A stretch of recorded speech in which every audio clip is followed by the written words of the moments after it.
Hey guys, I am Jonah Bowdle, and today I will be talking about how to house a crested gecko.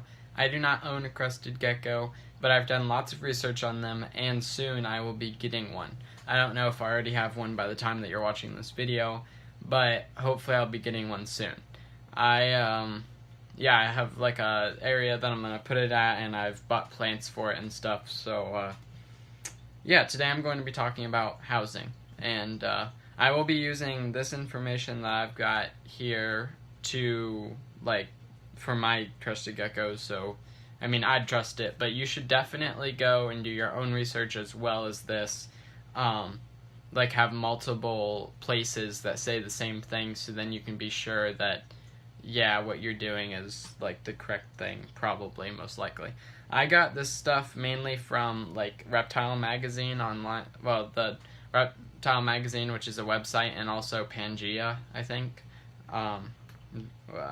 which sells Crested Gecko food. So, Okay, so you're probably going to see me look down a lot because I actually have, the information on my tablet. So, first, I'm going to be talking about a little bit about Crested Geckos. So, Crested Geckos, normally when you buy them from the store, are, really, teensy tiny small. And when that happens, you'll have to get a smaller tank or they won't be able to find their food and water. So what is recommended is a 10-gallon tank. Now, if I had a baby and if I had a baby Crested Gecko, which I'm not planning on getting a baby, I'm planning on getting a full-size adult from Craigslist or some way that I'll be rehoming one rather than buying one from Petco or something. So if I had a teensy tiny one, then I'd probably set up a 10-gallon on its side, the smallest side. So it's I can't really show it. So it's not long, it's more tall, and the front is, the top is the front. Does that make sense? So the screen would be on the front instead of the top. Now that's just me. That might not work if you need some kind of heating source. It's really cold where you live or something like that. It might not work if you're gonna do a heat light or something like that because it'd be on the glass. But that's just how I'd set it up because they are arboreal, so they'd need more vertical space. So that's just when they're small. And even when they're small, and this is the same for when they're big and they're in a bigger size tank, they'll need a cool side and a hot side. So you have to imagine, what if you were put in this confined cage area and you had to be, everything had to be given to you. You couldn't go out and get what you wanted. You would want to be able to regulate your temperature. Obviously, you do now. If you're hot, you might go inside, turn on the aircon, or if you're cold, you might light a fire or turn on the heater or something like that. Reptiles obviously can't do that, so we'll have to provide something for them like that.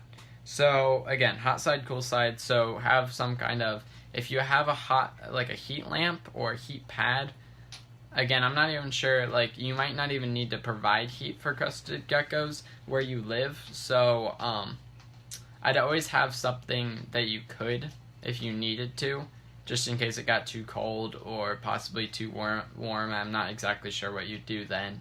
Maybe put a fan on it or something. But anyway, try to have a hot side and a cool side, and light the whole way.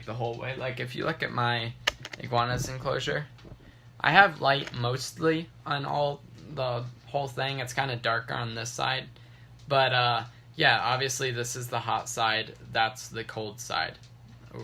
It's actually really hard to, over here, this is the cold side. At night, this is the hot side and this is the cold side. Those turn off, that ceramic heat emitter turns on. So just try to regulate it so that it can get whatever temperature it needs.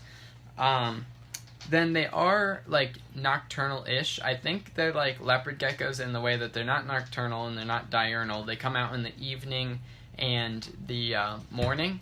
So that's just something to consider with them. Again, I have tons of information here with them. Another thing is that you'll want a shallow water dish in their enclosure, because if it's too deep, they could easily drown.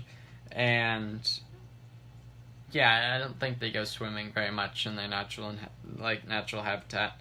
Also, you'll want places to hide. Now, coconut hides are great for this. I've seen, if you look up leopard gecko, leopard gecko on YouTube.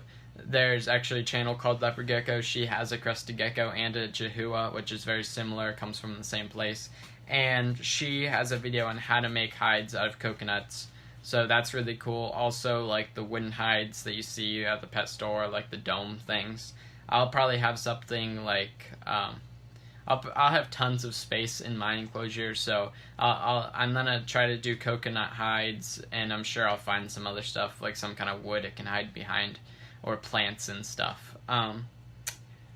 And yeah, when it's an adult, like the minimum I think you could have is 20-gallon tall. You want the vertical. This is a 20-gallon tall behind me. Now, if I was gonna say, you should I think 20-gallon tall would be all right. Again, I haven't really seen too many like full-size crested geckos or handled a crested gecko ever.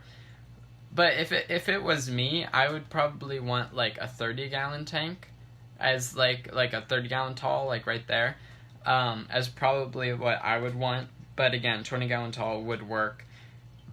And I think if you had a 20-gallon long, you could again set it on its side, have it really tall. That would probably work just as well. Now I'm going to be showing you what kind of space I'm going to have it in, also what kind of plants I have for it. So it'll be kind of a spoiler, because I was going to show the plants in a different video, but again, yeah. I'd also recommend doing a naturalistic, like not only a naturalistic but a bioactive. I'll talk about that more with the substrate. But yeah, hope you found this video helpful, or what I just said helpful, even though I don't have a crested gecko, so I mean, yeah, I'm still quite knowledgeable. So yeah, I'll show you what plants and where I'm going to be housing mine. I'm growing out all my plants in this 10-gallon down here that I have set up. I have a peace lily right here. As you can see, there's the flower, and here's the peace lily, those big dark green leaves. I have bamboo plants all over there and in the back and stuff. Then I also have spider plants, normal grass, and let's see what else. Oh, and pothos, and a snake plant. Now, snake plants are really cool because they can like just sit on them and sometimes even drink out of them, because again, shallow water. Then peace lilies, I'm not exactly sure about. Yeah, I'm gonna use them, but like I'm not exactly sure if they jump on them, if they're gonna trample them. Pothos are really cool because they're really good vining plant. You can have it all over the background, and they can hide in it. Really good foliage or whatever.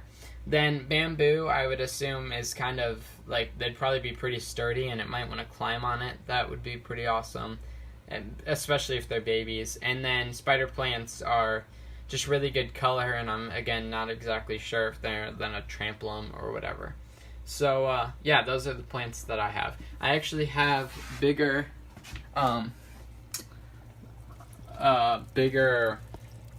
peace lilies right here, and have some bigger bamboo as well.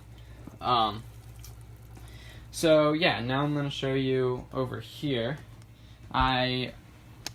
This is where I'm going to have the crested gecko. Now, if you go back to the video where I talk about this aquarium, or this vivarium, this aquarium, and that polyterrarium, then I talk about what I'm going to do here. I'm going to encase the whole outside in some kind of rustic looking wood. Then I'm going to insulate the inside, and then on the sides I'm going to use expanding foam to make a background, and I'll put wood and stuff in it, and then I'll have two like door opening things here and a lighting system on top. It'll be really, really cool, I hope. And I'll also have something, so like how I'm gonna build it is, if I ever wanted to like I'm gonna make it so I could take like a piece of plexiglass and slide it in the middle. So if I wanted to take one side, put like a tarantula in it, or possibly a like change up how it is, like make it a lot drier on one side, make it more humid on the other. Put like a crested gecko in here, a leopard gecko in here, or again like tarantula, or I don't even know, like a dopey frog. I don't know if that's what they're called, like a White's tree frog. That would be really cool. But I'm going to be breeding dubia roaches down here, or wherever I put this. So yeah, that's why I would keep something like one of those three things. But for now, I'm going to house it in a 55-gallon space. Once I get it, well, actually, once I get it, I'm gonna quarantine it in a 20-gallon long, like set up like sideways or whatever upstairs, because I don't want to get mites or anything. So yeah, I'm gonna quarantine it while I set up this awesome aquarium.